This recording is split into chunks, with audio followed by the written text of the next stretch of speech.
pupunta tayo sa Dasoy. Bro, what are you talking about? Pangasinan. So, hindi ko pa to napupuntahan. Ngayon ko nga lang to narinig kasi ang napuntahan ko lang doon is Bolinao eh. Ang time ngayon is 2 a.m. So, yun. Tara! Game!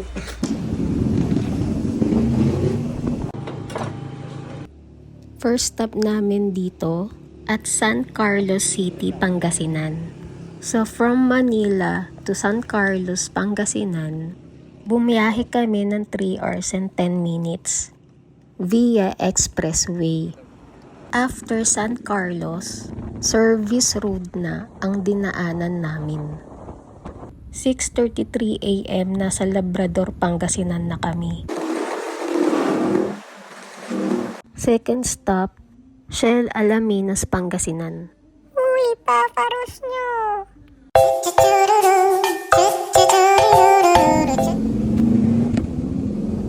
8:45 a.m. dumating kami dito sa Dasol. They have 30 pesos environmental fee. So after that, nakapasok na kami. Alam nyo ba, merong 200 punta dito sa Dasol. Yung isa ay tinatawag na Snake Road. Doon ay hindi siya rough road. At yung pangalawa naman ay dito sa aming dinadaanan, rough road. 8:52 a.m. dumating kami dito sa resort. Ito ang Cabanas Beach Resort. They have a lots of cottage. Pagpasok mo pa lang, feel mo yung ambience dito. Clean place, clean water, definitely white sand. Pupuntahan na namin ang ibang destination, pero ganito yung eksena.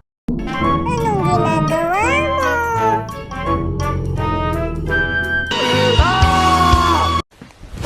Emotional, damn it! Ayun, nasa pool pagsampa. Lutuan kita. Hey!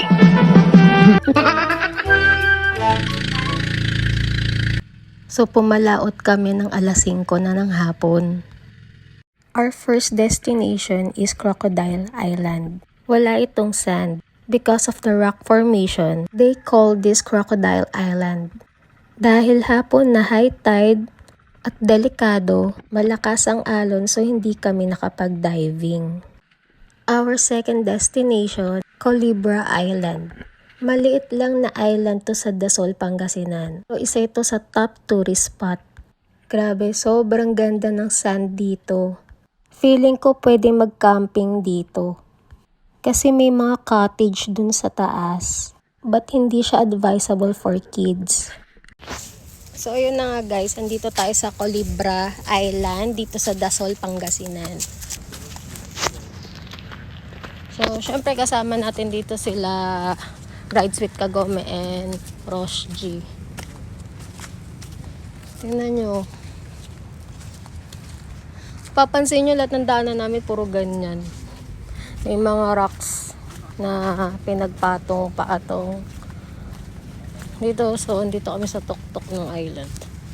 Siya.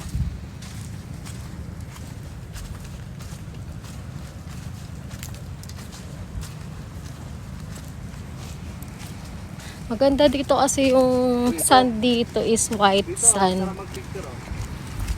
Tingnan nyo, grabe ang ganda guys.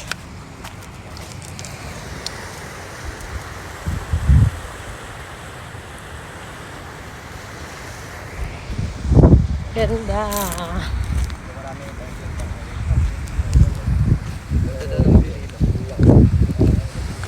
So, punta tayo sa baba.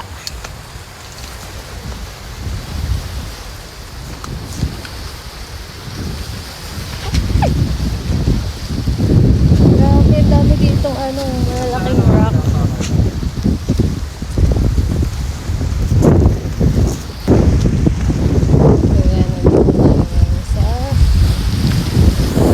Ang ganda ng sunset to guys.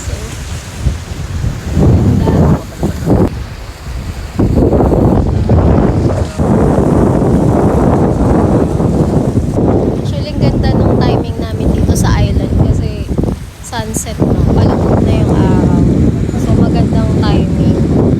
Ito yung one of the reason bakit gusto ko ng mga tipong adventure ride. Kasi pag nakamotor ka, mas marami ka mapupuntahan.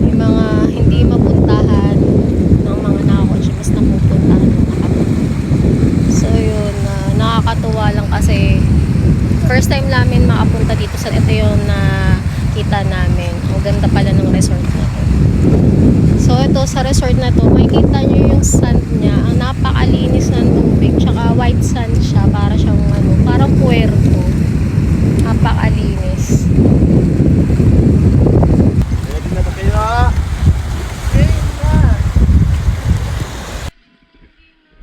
So I found out yung level ng water dito is bigla siyang baba. This is not advisable to swim for kids. Pero yung tubig dito sobrang alat lang talaga. Dahil alam naman natin, Pangasinan is a land of salt. Overall, isa na to sa mga favorite kong beach destination. For me, travel is not a destination. It's all about the journey, experience, at yung mga taong nakikilala mo, and the story behind. Papa Ron, come save me! Papa Ron! Also having a good friends at mga mahal mo sa buhay, you can create memories in your own journey. May konting Sabi ko nang umihi ka dito, gagawin mo talaga. parang lasang ihi na may konting grasa, na may konting... Ay, naku. Nalalasaan mo pala yan.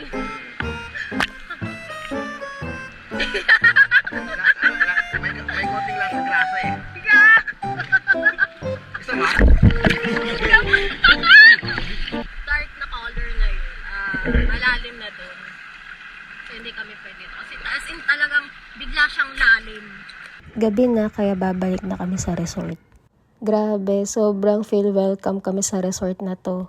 Thank you po sa owner ng resort na sila Sir Rocky and Ma'am Venus. At shoutout kay Sir Omar na nag-invite sa amin dito.